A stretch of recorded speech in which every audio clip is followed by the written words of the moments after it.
Let's bring him on right now. Would you please welcome Glenn Beck. This is my quest to follow that star, no matter how hopeless, no matter how far, to be willing to give when there's no more to give. Thank you so much. It's an honor to be here again this year, and it's my prayer that I have some things to share with you today that I'll be clear enough to share them, and we'll go the direction the Lord wants us to go. But I want to talk to you a little bit about history. The reason why people who believe some of the things that we believe fail is we look at that word all wrong. We don't see the word story in the word history. We get bogged down, and even our schools get bogged down in the dates and the names and the memorization. History is just a great story, and in history we will find every answer that we need. This is my copy of the greatest story. This is my New Testament. And I will tell you that much to my shame in my life, I have always been somebody who just kind of skipped around the story. I know the story. I got it. But skipped around and read different passages. In the last 8 months or so, I've dedicated myself to read it from the beginning to the end. Read it from the beginning to the end. Read it from the beginning to the end. Don't stop. Don't skip around. Read it from the beginning to the end. And I have to tell you, more people should read this. This has everything in it you need.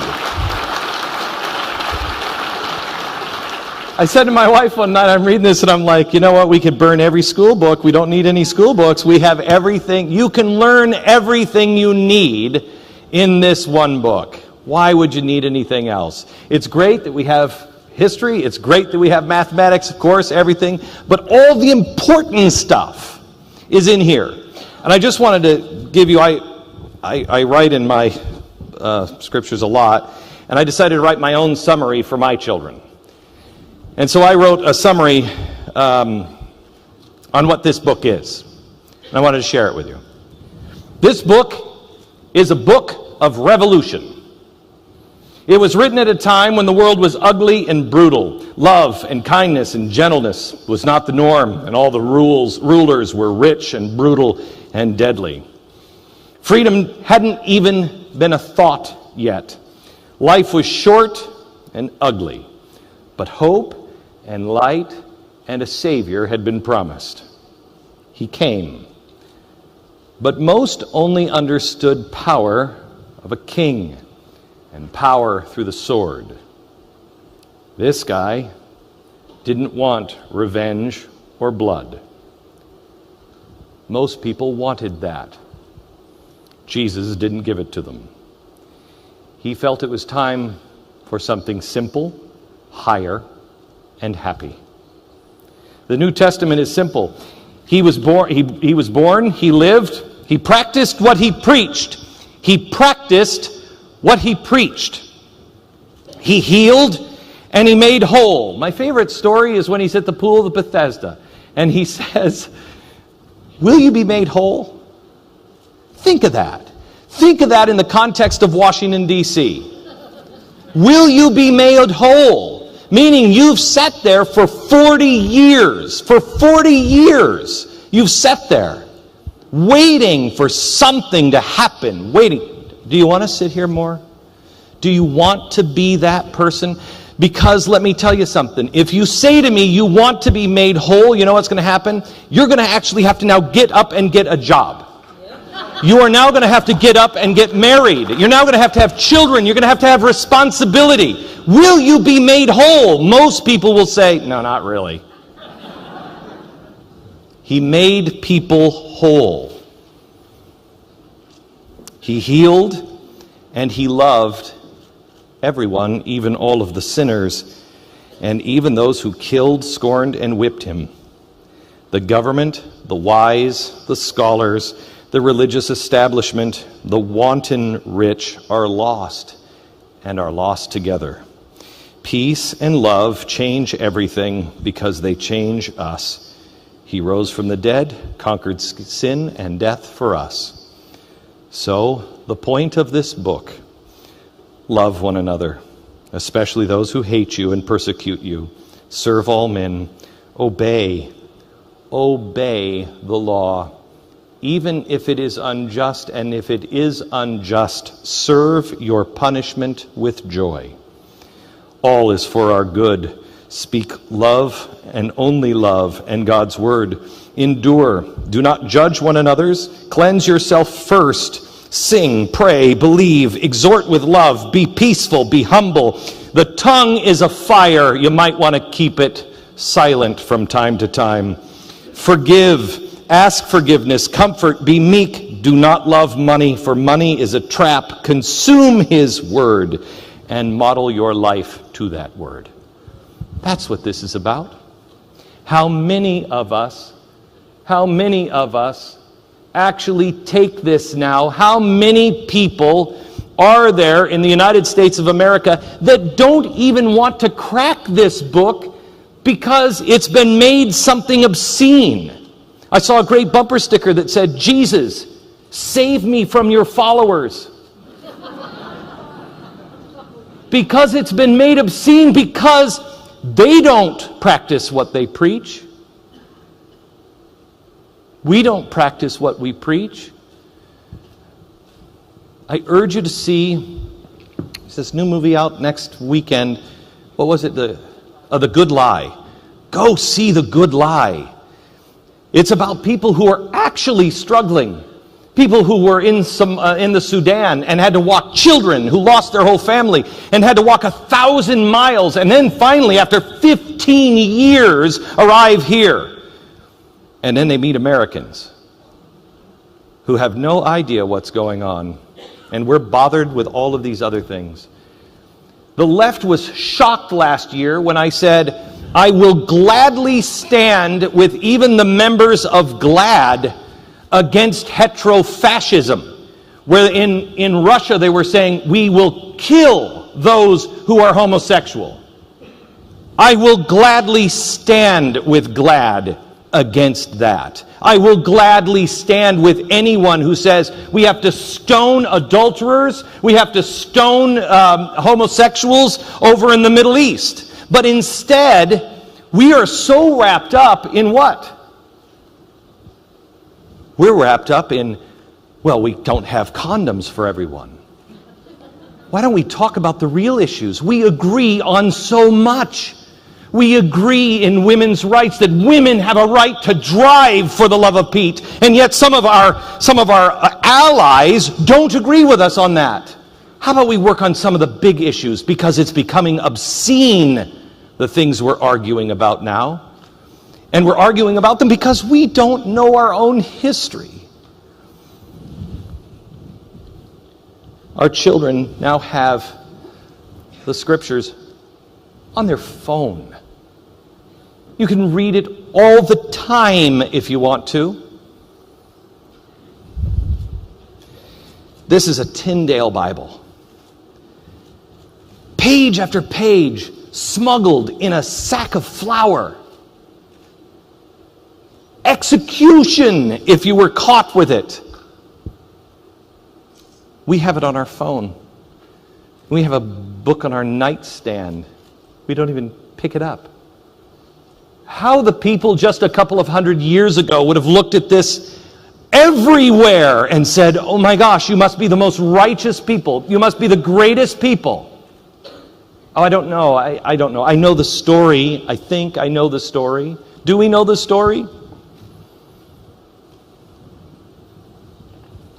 Because people who claim they know the story have done amazing things. This is the testimony of a man who would not submit. He would not recant. This is the testimony of someone who went through the Inquisition in the name of Christ. How do we expect our Jewish friends, how do we really honestly expect our Jewish friends to really even want to hear the name Jesus when for centuries we walled people up and the last thing they saw before the wall came closed up around them or before they were killed was a crucifix in the name of Jesus Christ. If somebody came up to me today after the beheadings and said, hey, you've got to listen about Muhammad, I'd say, you know what, I don't think I'm going to listen about Muhammad right now. Thank you very much. We have to love people. Love people. This is for a young girl. It's an arrest warrant in the Salem witch trials. She was pregnant. And of course, the only way you can get pregnant is because you're a witch. She was arrested and burned at the stake because she was pregnant. And only witches do that if they're unmarried. All in the name of God. Because it's a misunderstanding. It's a misunderstanding. And it's our job to correct those misunderstandings. To look to the story and the facts of history and then get them right. Otherwise, the world spirals into darkness for a long time and you just don't know what to do. This is the microphone used by Tokyo Rose. Tokyo Rose, how many people know she was actually an American hero? A few. We think Tokyo Rose was a traitor. She wasn't. I added this to a museum that I'm hoping to take out on the road this summer. I got this about a year ago. It hadn't been plugged into a broadcast, to a transmitter, since I purchased it. Or since it stopped working for her, and then I purchased it, and we went in to try to fix it, and they were going to test it, and I said, no, wait. Nobody has said anything into this microphone since Tokyo Rose. Wait. I don't think the first word should be test 1, 2, 3. The next morning I plugged it in, not knowing if it would work. And what I said was, my name is Tokyo Rose, and you should know, I fought for America. I was wrongly accused by your government, my government. Tokyo Rose she was born here in America, and she was on vacation over in Japan. And then the bombing happened, and she got stuck, and she couldn't get back. And she begged to be let back, and then the Japanese forced her to broadcast. Now, there are like 5 of them, but the famous one is the American Tokyo Rose. She was stuck there. She said, I will not turn against my country. I will not do it. They forced her to broadcast. But what they didn't know is she was smuggling food and medicine into our POWs. What she didn't know is she was giving secret messages to our troops on islands as they were going to attack certain islands, and she would find out. She would say, by the way, if you're on such and such an island, boys, you might want to go to bed early because you might have a very early morning. And our soldiers would say, wait a minute, is she telling us that they're going to come and bomb us? Yes. But what happened? What happened to Tokyo Rose?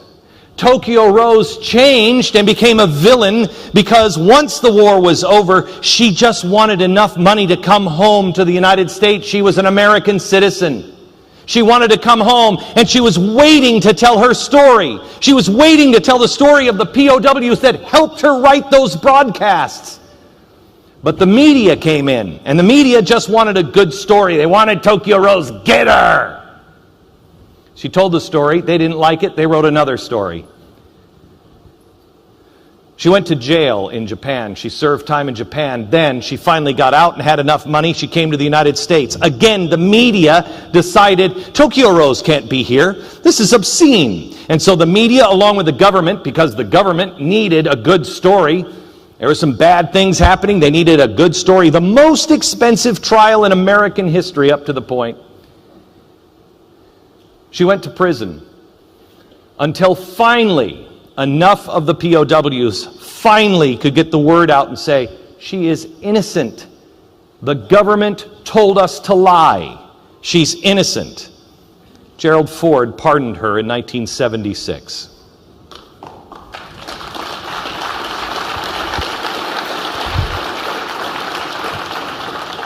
There's much about our history we don't know. There's much about our history we misunderstand. And if we don't learn from history, we are doomed to repeat it. Sykes-Picot.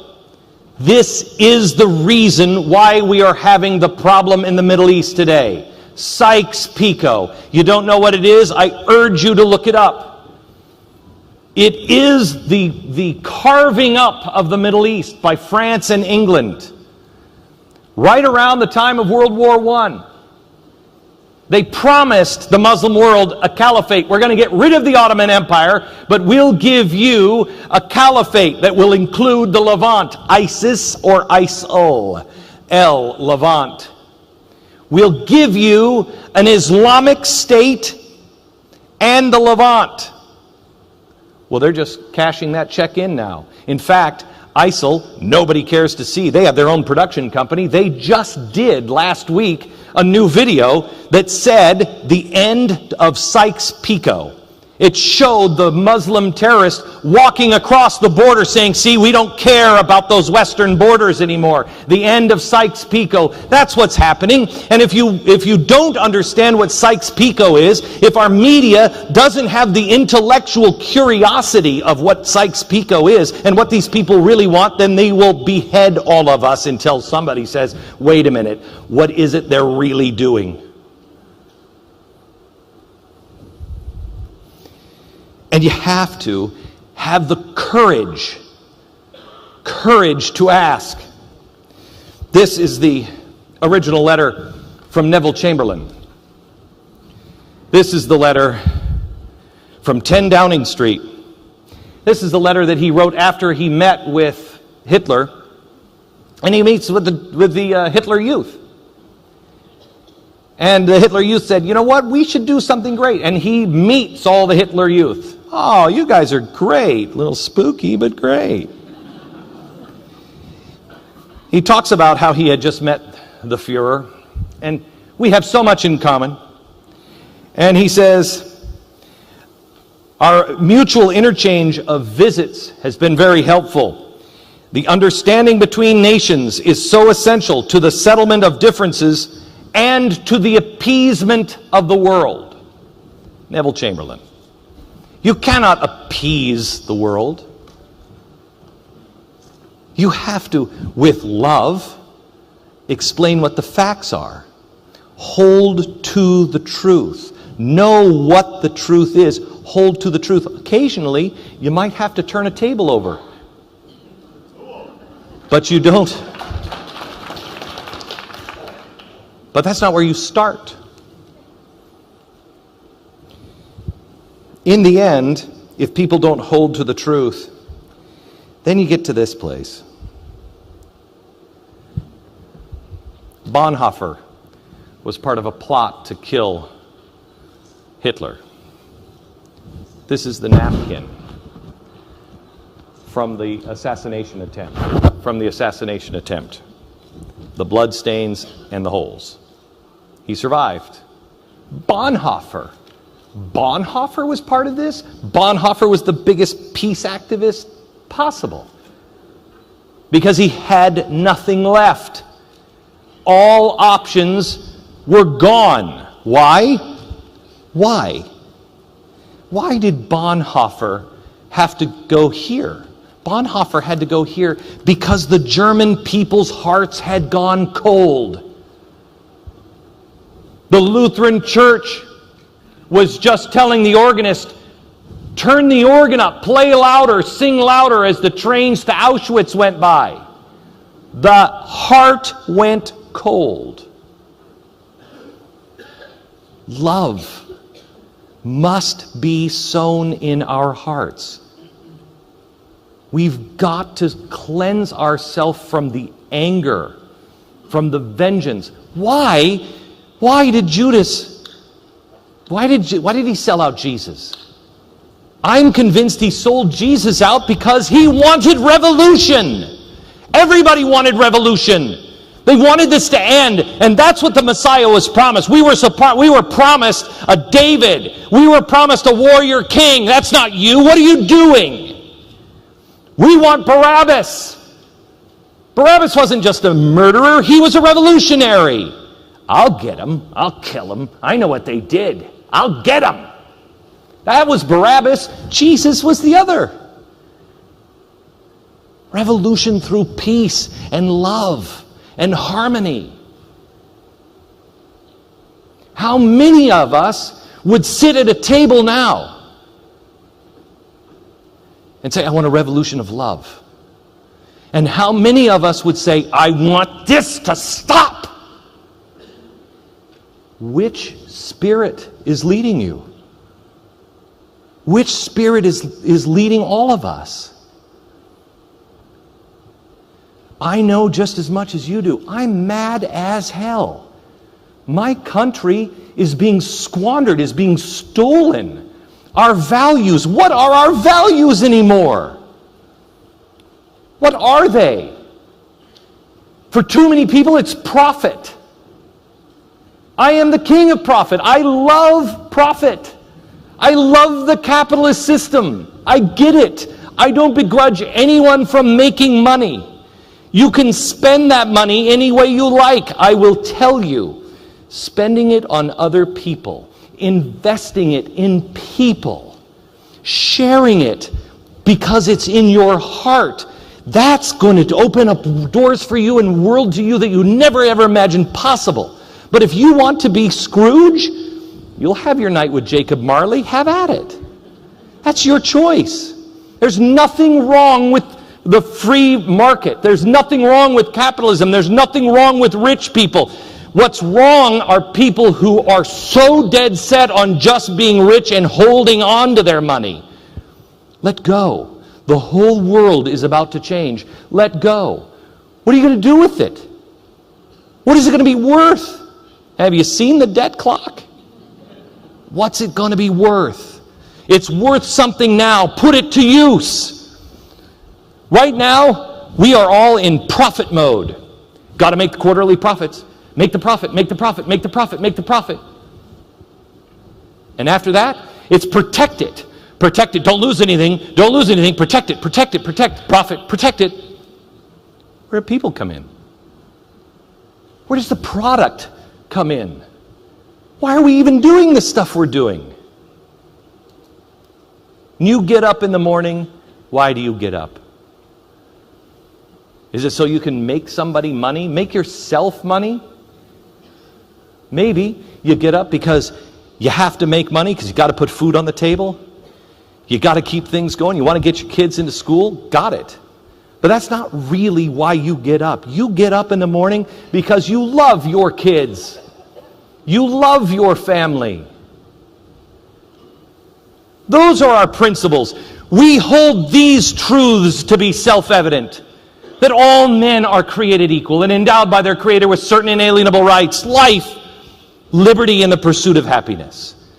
We would have never won the American Revolution had we started that and taken the middle section and put it up at the top. And that's what we're doing. I'm tired of being against things. I am for life, liberty, and the pursuit of happiness. If you're not, that's fine, but that's what I'm for. Too many of us are starting with the usurpations. Yes, but you have seen what the king has done? Let me tell you what the king has done. The king is quartering people in houses. The king is taxing us too much. That's not the Declaration of Independence. That's in there. But that's not the Declaration of Independence. If we want to be successful, we have to tell the story of who we are, of what we believe, those ideals that we all have in common. I don't care how you voted. Very few people want the country to be destroyed. Very few people that we actually know want the economy to go to the crapper. Very few people that we know want people beheaded. I can't tell you I know any. Very few people want another war. Some of the greatest warriors alive today. General, do you want more war? Nobody does. So let's stop the bickering back and forth and look at the big picture. We want peace. We want harmony. Let's be for something. Let's start telling the stories and setting things right for our children. I'll tell you a story of this guy. This is Charles Pomeroy Stone. I've never even heard of this guy. Charles Pomeroy Stone, one of the more maligned guys in American history. This guy, he was not necessarily a good guy. He was on the Union side, and he was actually very fond of slave owners. The Republicans didn't like him because of that. They didn't want somebody who was friendly to slave owners on their side. Now think about how screwed up the world is now that the Republicans look like the ones that love the slaves. They destroyed this man's life wrongfully because he was friendly to slave owners. And they used a battle called the Battle of Ball's Bluff. It was 1861. He wasn't even there, but he was the guy blamed for being there and screwing it up. Congress railroaded him so much they didn't even let him testify. He couldn't even enter anything. He served like 190 days in prison. By the time he got out, there was nothing left of his life. Nobody would hire him. He couldn't do anything. So he was really good at being a military guy, and so he put his services up for sale. Pretty soon he gets a call from the French. They're doing something over in Egypt. Can you help us? He's like, sure, I speak French. So he goes over and he helps the French. He works with the French for a while. Well, when he comes back, it's now late 1870s. Everybody still hates his guts. He still can't find a job. But he has something unique now. This guy has a skill that not a lot of people have. He can actually form teams. They know he can build things. They know he can form real big, complicated systems. And he speaks French. So he gets a call from the American Committee on Broadway. And they said, we got a problem. You speak French? Oui. All right, I know you're discredited and everything, but we don't know what to do. We've got these boxes of this giant statue, and we don't know how to put it together. It's all in French. Just like the French, some assembly required. We don't know what we're doing. He accepts the job. This is the purchase order for 8,000 cubic feet of stone from him. He's the man who assembles the base and puts the Statue of Liberty in the harbor. The guy whose country had wrongfully thrown him in prison, the guy whose country smeared him, destroyed him, abandoned him, he chose the principles over the people.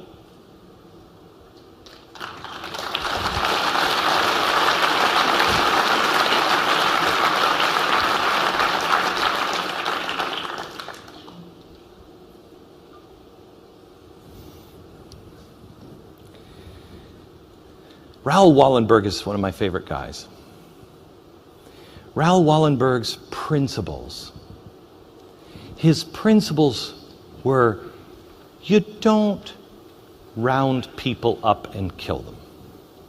You don't make them wear a star because they're different than you. His principles got him into trouble.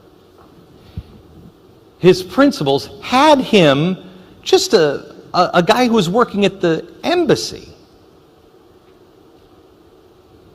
He's in Budapest. He's Swedish. He finds himself standing on train cars, on top, full of Jews going to the death camps, taking letters like this. This is one of the last one he signed. This is a passport making the woman that received this an official citizen of his country, saying she does not have to wear a star and she belongs to my king. She is no longer a citizen that you can take. She's under my protection. Well, he would print these. They were printing them, printing and printing. And he would go to the train station and he would actually get on top of the train cars. And he was stuffing them in, just by the handful, stuffing them wherever he could. And he'd stand on top and he'd say, "Stop the train! You have all the wrong people. These are all my citizens. Check for their papers." His principles led him to do insane things, but things of love. After he issued this, begged him, "Please, Mr. Wallenberg, please leave." He wouldn't. He said, "The Russians are coming and they can't be as bad as the Nazis." He was last seen going into the arms of the Russians. Two ways this story ends. One, he was killed a few weeks later. And the other ending of the story is he died in the mid-1970s in a gulag in Russia. All for his principles. You know, I told the story of Bonhoeffer here a second ago with the napkin. My favorite story of Bonhoeffer is the last few days. He's actually being released. It's 15 days before Hitler. And he's getting ready to be released.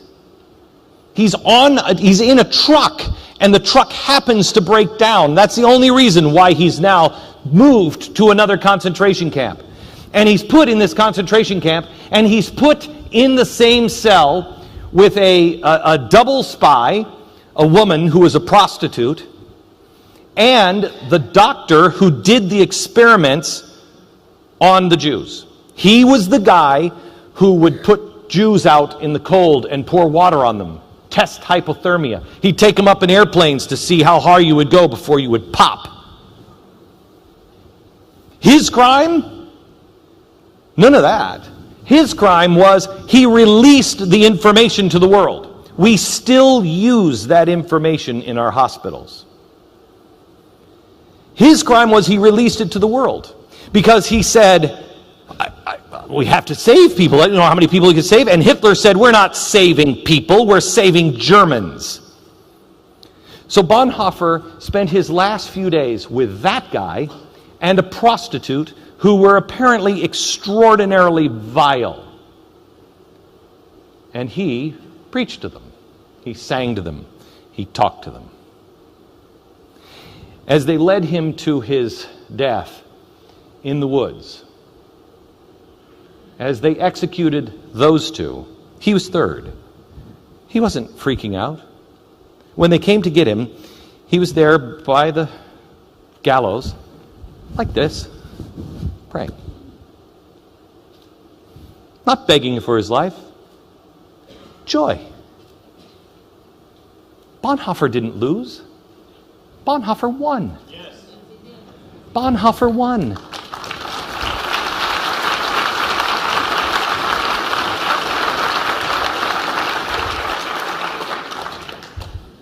So did this guy. This is the sheet.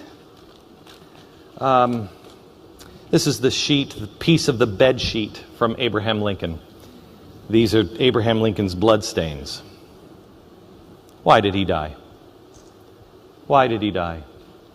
He died because John Wilkes Booth, and I take pleasure in saying this, the famous actor of the day, John Wilkes Booth, the Leonardo DiCaprio of the day, hated him so much. Hated him so much. You're not going to end this like this. He wanted revolution. And what was Lincoln saying? Take your foot off their neck gently, send them home. With malice toward none and charity for all. But somebody's got to pay for this. That's why Booth killed him. Rage. Rage. How many people in this country are being primed for days of rage? We must be the other people. How many people did the Lord have to go to before he got to some of the people like Moses? Moses would not be my choice. Well, we got the guy who stutters. What, are you nuts? I've had people say to me, how can you be such a fan of Martin Luther King? How can you be such a fan of Martin Luther King? Don't you know that he was cheating on his wife, etc., etc.? Yep. Shame on all of us. How many people did the Lord have to go through that said, no, I won't do that, before he got to Martin Luther King? Before he gets to somebody who is absolutely imperfect. I got news for you. We're all imperfect. All of us are imperfect. But it was Martin Luther King who said, whatever. If that's what you want me to do, I will do it. Are we prepared to do that? Are we prepared to say, whatever, Lord, whatever you want? And know that the Lord would never tell us to do something out of hate or vengeance or rage. This is from a guy named Hugh Stafford in the Hanoi Hilton. This guy's one of my heroes. This is actually written on the back of a Vietnamese cigarette package. In the Hanoi Hilton, as they're pulling his arms off and doing all kinds of horrible, horrible things, he decides to take on his packages and cut them carefully and write everything that he needs to remember of what keeps him a man. Our country is being taken from us. It can't be taken from us. Our love for one another is being taken from us. It can't be taken from us. Who we are is being taken from us. It can't be. We have to give that away. As they are doing unspeakable things in the Hanoi Hilton, he writes, don't dread a suffering. That only makes it worse. Anticipate it, predict it, even exaggerate it in anticipation of it. Don't fight a neurosis or a symptom of one. It actually may be a friend in disguise, a mere symptom of a deeper disturbance rendered less severe by it. A neurosis may well be a vital protective shield. Detach yourself from it. Predict it, exaggerate it, laugh at it. It can safely and effectively be ridiculed away, but not torn away. Try to find meaning to every circumstance. Try to find meaning. Has anyone said, it's a tough crowd to say this to. It's a tough crowd for me to even hear it coming out of my mouth. Have any of us said to ourselves, what a blessing Barack Obama has been to us? I will tell you that I'm a better man because he's president today. I will tell you that I know more about American history because he's the president of the United States. While I wish it wouldn't have happened, and I'm not rooting for maybe somebody else that was his Secretary of State, I don't think I need to be that much better, Lord. I'm pretty cured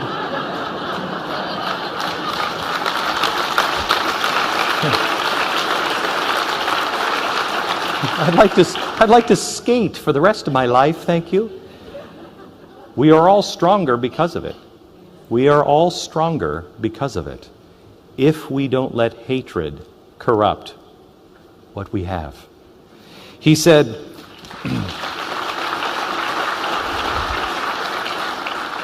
he says, be aware of false pride. Don't expect too much. Perhaps in retrospect, it will show that it was meaningful enough just to have endured, to have survived, to have tried. Perhaps in the end, it's just as meaningful to look back and say, I tried, as much as it would be to look back and say, I succeeded.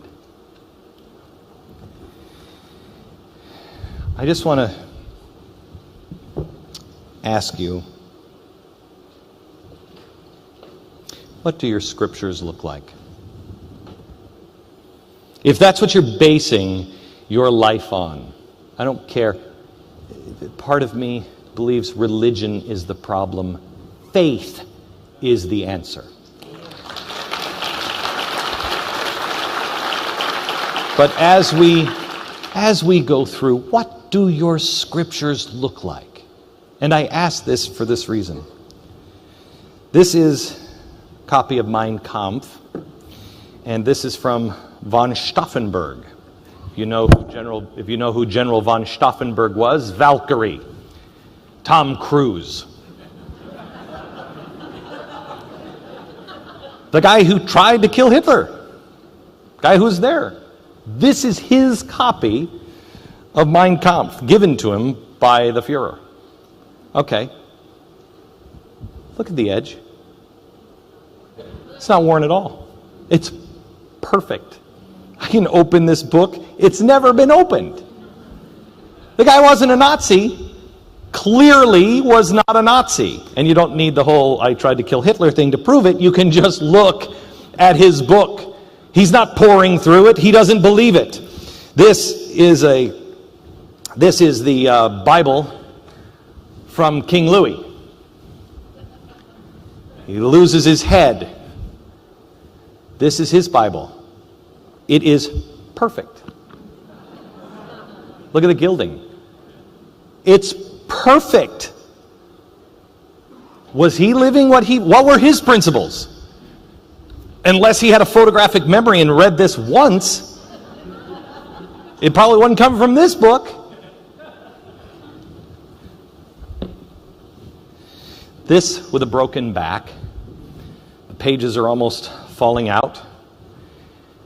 It's marked in, it's written in. In fact, it has new translations in it because this guy was a linguist.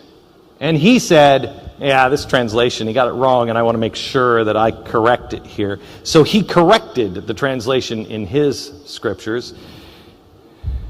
Sometimes it's not the Bible because this is from 1943, 42, and it's really a cheap scriptures. It depends on who owned it.